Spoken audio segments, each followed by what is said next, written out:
read the scripture.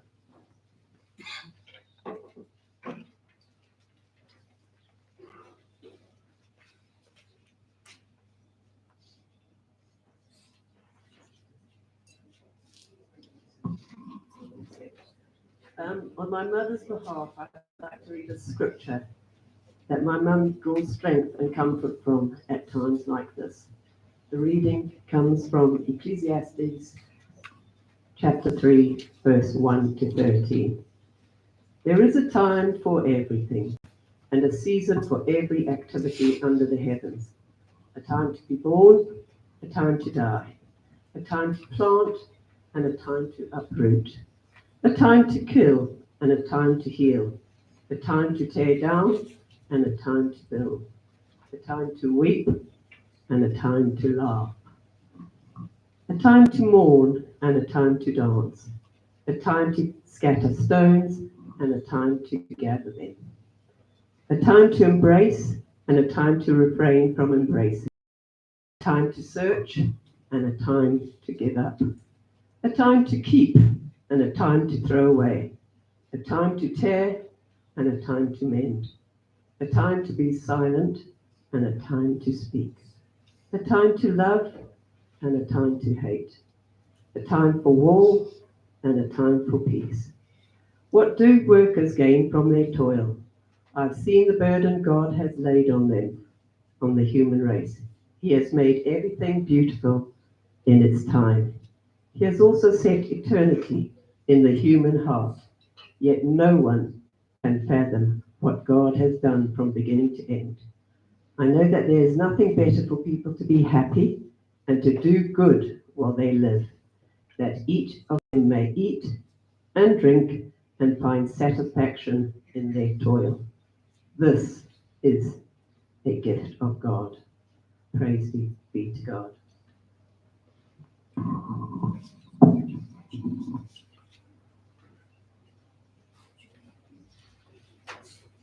Thank you very much, Sally. Right, so we get into the eulogy today. And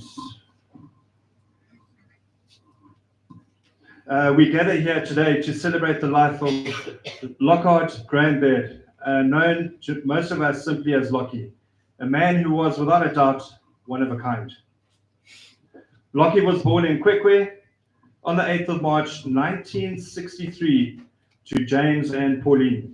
He was the brother of Ian, am I right? Ian, Sally Ann, Jamie, and Andrew. Beloved father of James Jr. and Andrew Jr., uncle to Emma, Duncan, Matthew, Megan, and friends to so many, as we see here today. From an early age, he showed the independent streak that would define much of his life. At just 5 years old, he was completely correspondence schooling, unsupervised, and how did you pull that off, Mom? How did you pull that off? Teach us. No doubt already plotting his next great adventure. In 1970, he had joined Kwekwe Junior School, where his report card began to sketch the outline of a young dreamer, often described as rambling and dreamy. Anyone who knew Lockie well would agree some things never changed. Lockie, as a child, took his art to the next level. He got into making those plaster of Paris figurines, and the ones you pop out of silicone molds. Anyone born before 1980 will remember these. So most of us here today should remember that. But Lockie wasn't just in for the art. He was an entrepreneur in the making. He set up his own little production line at home and then turned around to sell the figurines to his siblings. Good boy. For their pocket money, basically, he found a way of making them pay him to decorate their own rooms. So, good man. It was a genius business model. On the top of being an entrepreneur, Lockie had a bit of a mischievous streak in his childhood. There was one infamous incident involving a bicycle that Lockie damaged his bicycle and got him to repair, but obviously he had to pay double. Lockie, after being scolded by his parents, stormed out of the house in dramatic fashion. A while later, he came back in, rubbing his eyes furiously and claiming quite seriously that he had encountered a spitting cobra and it had spat in his eyes. Naturally, Pauline was beside herself with worry and sprang into full emergency mode, nursing him with great care. Thanks to her efforts, Lockie miraculously didn't lose his vision. And just like that, all talk of the damaged bicycle vanished, because really, who's going to punish a kid who's been spat at by a cobra?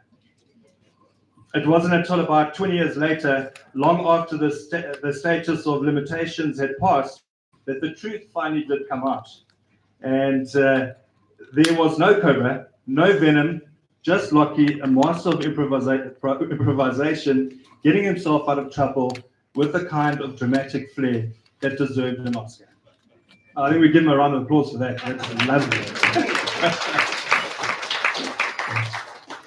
In 1976, he attended Guinea Fowl School in Gwelo, landing at the prestigious A stream, quickly distinguished himself as a talented artist, consistently excelling in art.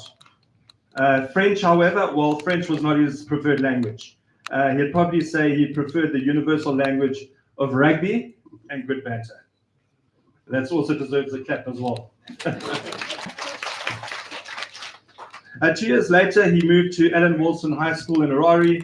He was still quite tight, with one teacher remarking that in 1979 that he was withdrawn and that she wished he would come out of his shell.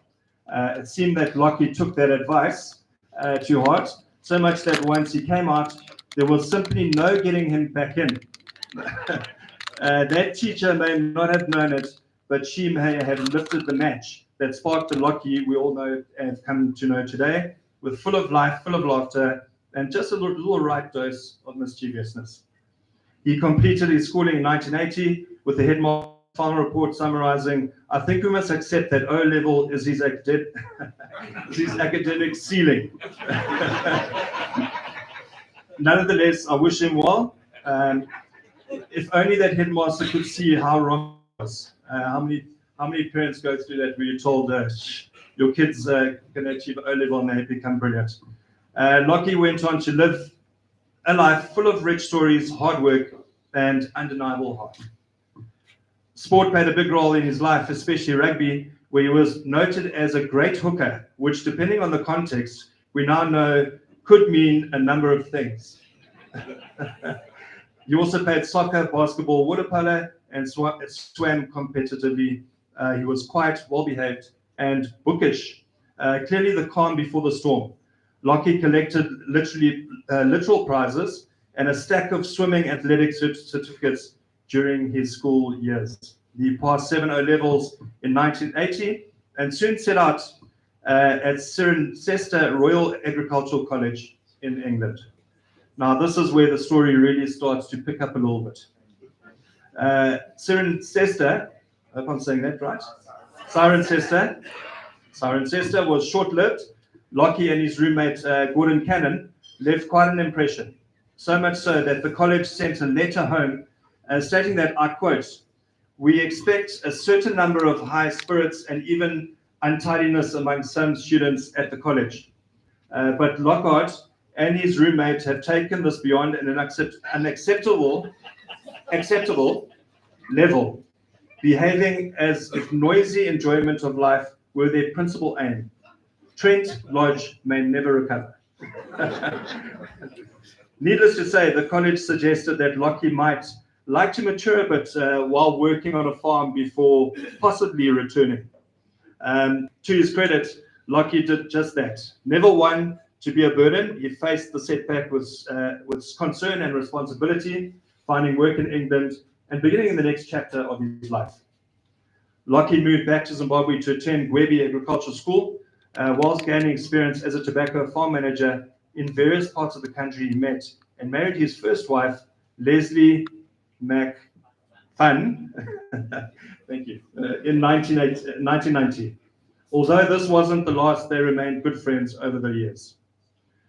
Lockie's time at Gwebi was full of memorable moments, but one in particular really takes the care. After years of the beds battling with the reliability of their cars, Pauline and James Sr., family finally saved up enough to buy a beautiful, shiny new Mercedes-Benz. It was the pride and joy, well, for a short while. Let us just say the Mercedes and Lockie didn't see eye to eye, and he ended up writing off the family's prized possession. That couldn't be nice. This was not a minor fender bender. No, this was a full commitment. He committed fully to this. A total write-off. Unlike the infamous spitting cobra incident of the childhood, Lockie could talk his way out of almost anything, but not this one. No wild animals, no venom, just one very broken Mercedes-Benz and two very unimpressed parents. He was understandably in the doghouse for quite some time, but in true Lockie fashion, he took it on the chin and probably had the whole of Webby laughing about it in no time, and I think they probably still do. In 1995, Lockie found love again and married Fiona. Together they had James in 1997 and Andrew in 1998, his proudest achievements thus far. Lockie taught his boys. He kept their birthday cards, Father Day notes, drawings. He treasured their words thanking him for taking them fishing, for all the half-term trips to minor pools, and for simply being there. He was never shy to say how proud he was of James and Andrew, and he loved nothing more than spending time with them, whether out in the nature or enjoying quiet moments at home. Lockie's work life was as colourful as his personality. From the dusty farm roads of Sable Farm to the white skies of Mananzua, chairman of the Sebakwe Rhino Conservation, and eventually to Loadmaster, he approached everything with determination and humour. Whether wrangling cattle, you could repeat to polite company, but always told with a smile. He was generous to a fault, sharp-witted, endless curious, and absolutely impossible to forget. So today, we don't say goodbye. We say thank you for the laughter, the stories, the lessons, and the legacy. Lockie was not a conventional man, and he certainly didn't live a conventional life. But he lived a full one with heart, humor, fierce love for his family and his friends. We'll miss him deeply, but we'll remember him well in every wild tale, every quiet act of kindness, and in every moment where life feels just a little bit bigger and a little bit louder because of Lockie.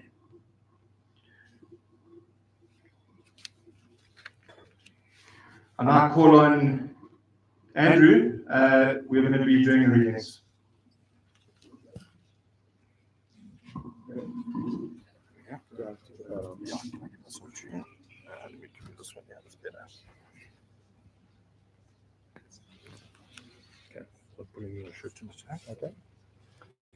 Hello everyone, thanks so much for coming. Obviously these are incredibly sad times to be getting together, but it's an amazing testament to Lockie's effect on people and the crowds that he was a part of. He was always a favourite, always the gatherer, and it's amazing to see all you come today. I don't know is the live feed working, but for all the people all over the world who are watching this, we thank you for tuning in as well.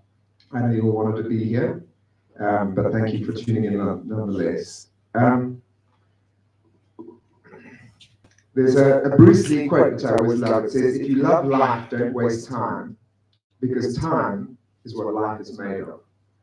And Lockie was just always, I think everyone here will agree, he was always in a hurry. Gran always used to say, whenever he came out of the house, he was always like, on to the next thing. Made the most out of everything. We've got so many stories to tell of that. I'm sure you're going to hear all of those today. I'm quite certain that Lockie's message to us troops today, we're sad and we feel the weight of his loss, of Andrew's loss, but Lockie would want us to keep busy, to keep living, to keep making stories that we can tell around the campfire. And that's easier said than done, but with God's grace, we're going to find a way to do that. And that was Lockie. The poem I'm going to read is words I wrote for a friend who found herself in similar circumstances. And I never thought 15 years later I'd be reading these out in similar circumstances. in it for us to mourn and grieve. This is called We Live. This is not what we had planned. Only God could know the reason. There's nothing here to understand who decides who's staying or leaving. And all the while, it's all we know, to take each step, to take it slow. We live. We breathe. We pick ourselves up off the floor. There's so much more for us to live for. We give. We love. We go on building memories. We don't give up on life. It's ours to live. Broken hearts don't always heal. That's the chance we knew we were taking. I don't know how it's meant to feel, but would we choose to feel any different? And all the while, it's all we know, to take each step, to take it slow. We live. We breathe. We pick ourselves up off the floor. There's still so much for us to live for. We give, we love, we go on, building memories. Don't give up on life. It's ours to live. I'm going to hand over to my sister now, Sal. We were always, as he used to call me, little bro. He used to drive things into me. I'm like, I'm 52 now, I'm not your little bro. And his little sis here, who's even older than me, even though she looks younger. Shut up. Here's Sally-Ann, and she's going to read out some stuff. Very good. You close enough. Stand up straight. My dearest brother and Uncle Lockie, we will always remember how much care, love, and guidance you poured out on us throughout life. Whole life, boarding schools, traveling, holidays, your visits with the family, home, and hospital. You were always there. This meant so much to us. Okay, a big Uncle Lockie would show up and solve the problem, the troops in order. Celebrating my mum's 90th birthday on the houseboat only 2 years ago, memory, always treasure. Lockie did like winning, so he was delighted. He and Peggy Moo and put Andrew at the post. We're gonna play a clip that he said. He said this to Chris. Yeah. This is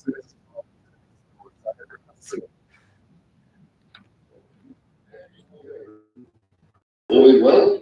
We all missed you, and but we didn't get a lot of fishing. Yeah, it was tough fishing, but it was good to. It was a very good afternoon.